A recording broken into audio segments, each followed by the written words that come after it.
What's up, guys? In this video I'll show you how I took and made my own wet set brackets for my 30x40 pole barn garage. I'm doing it myself and building, and basically a step-by-step of how I made these. Wasn't really much to it, but it was probably better than half the price of if I would have went and just bought the store-bought ones already pre-made. So be sure to keep watching to see how I make these come to life. And if you get some value out of this video, be sure to hit that thumbs up button and subscribe. It'll really help me out. And thanks for viewing.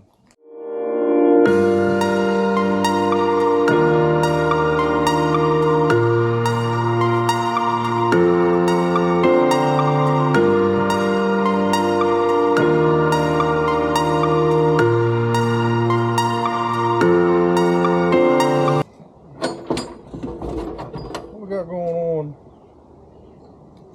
This is 6" by 1/4" thick flat bar. And we need 18 inches on each side and then 6 inches. I'm sawing on my sawmill true 6x6 posts is what I'm setting for my poles for this pole barn garage. So I need 18 inches this way, 18 inches this way, and 6 inches here, which total 42 inches. So I'm going to cut all this at 42 inches long, and then I'll come back and make my marks, score the side to bend it, drill my hole.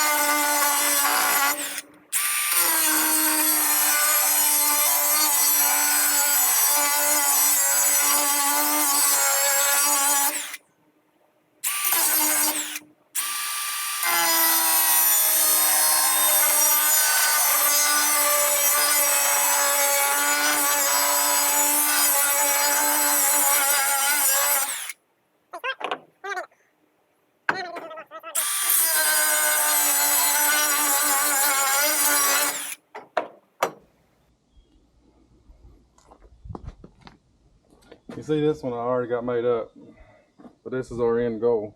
And then we got to drill holes, run our bolts through. But that goes down in the concrete. Your post sits here, and that's what we got to make 18 of them. So this is the process of how I did this.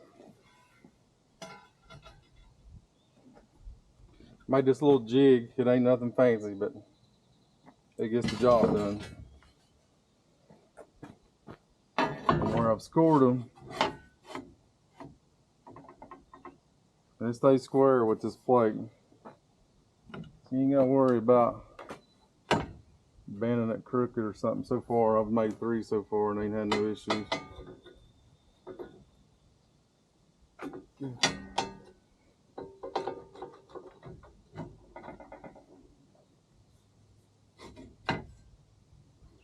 I did have another leg on here, and I might throw that in there. I did break it. Do it real tight.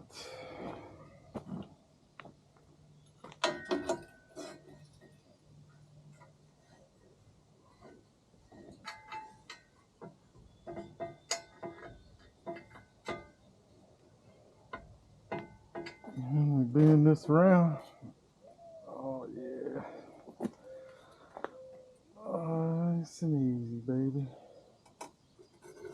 See, it's flush with my plates. I know this is square to this.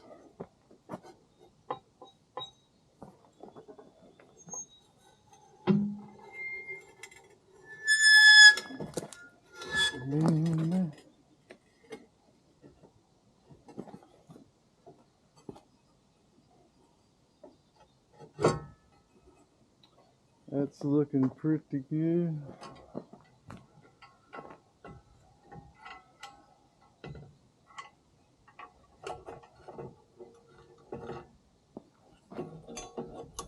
Put it on here.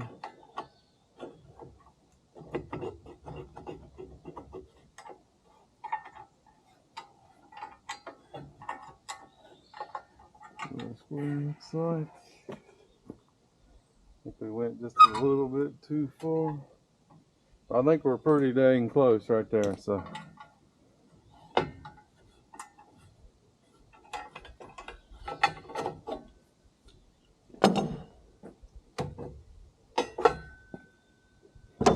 Yeah. like that. And then what we'll do is cooperate.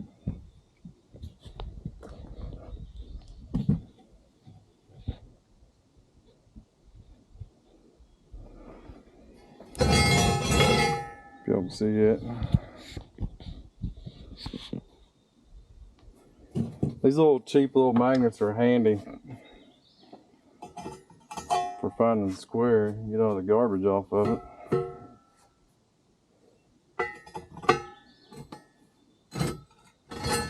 Oh, if you can see that, that's a perfect square right there. So then do this other one.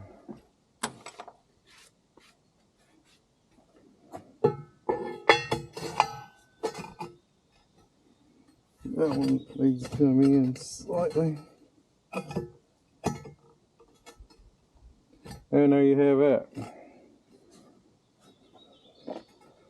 And it's okay if this spreads out a little bit, because once you put your bolts in there, it'll squeeze this top section together.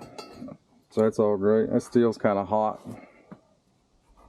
So I'll wear my gloves, but then I'll fire up the welder and weld this back up here, weld this back up here, and then my 18 inches of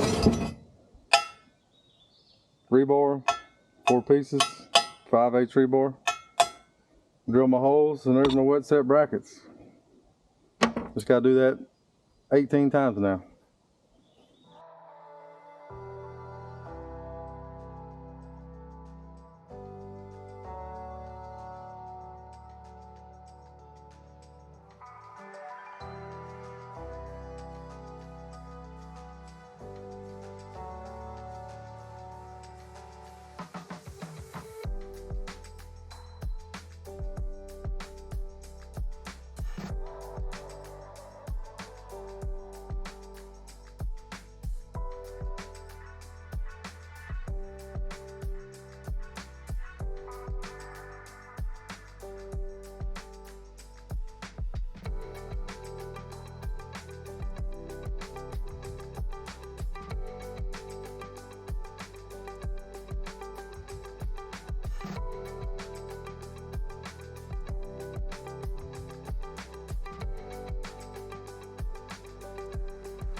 I'm ready to set these in concrete. Take my grinder in here, just clean these up just a little bit where there's a little bit of stuff hanging out. Some post slides in there, nice and easy. But there it is.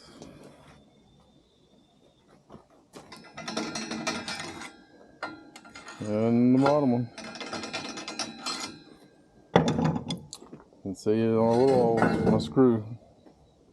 I had a screw here. There it is. These are screws I plan on. So when I set my post in there and I get it where I want it, I'll run that screw in.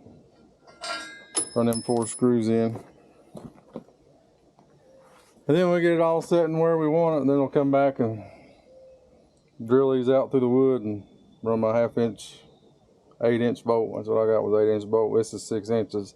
And I know I've said it probably 100 times in this video, but I cut true 6x6 on my sawmill post.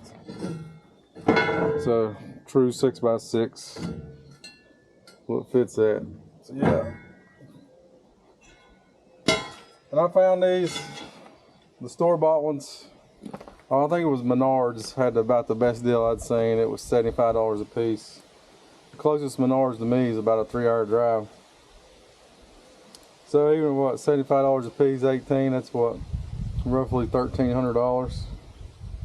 I got $600 in all this steel, and I'm a day and a half invested now, and I say I'll get probably 6 or 7 done this evening before I quit, and then tomorrow evening 6 or 7, and then another evening I'll get the rest. And if I could have worked straight days, I believe I could have done it all in 2 days, no problem.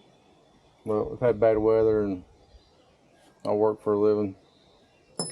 Working for a living gets in the way of doing projects. But it saved me, however you want to look at it, $75. I got 600, so it saved me what, 700 bucks. And then the most expensive I seen, I think, was $150 a piece. And that didn't even include shipping. When you figured that up, we done hit the $2,500–2,700 range. And if I would have had to pay for them for that price, then I just saved what, $2,100. So that would have been, that's even more amazing. So either way, I've saved money. It just cost me a couple days time, but I don't have the footers dug out yet or nothing, and I still got a little bit more sawing to do on my sawmill. So I had time to do that, and it saved me money in the process. So if you're building you a pole barn and you don't want to put out the money for what these things cost, there wasn't nothing to it to make them. Just a little bit of time. If you got welder and, you know, things to work with. If you had to go buy all that stuff, I really think you come out about the same. And then whenever you got your shop, look, you already got a welder. You already got some tools that you're going to buy anyways. So I say go for it. So be sure to hit that thumbs up and that subscribe button if you want to see this 30x40 pole barn. Do it yourself the way I'm doing it, come to life, and you might get some tips. And I am not by no means a carpenter or anybody to give out building tips, but I'll show you the way I'm doing it, and it might inspire you to do something to save you a little bit of money on your own if you decide to do it or whatever. But yeah, be sure to subscribe and follow along.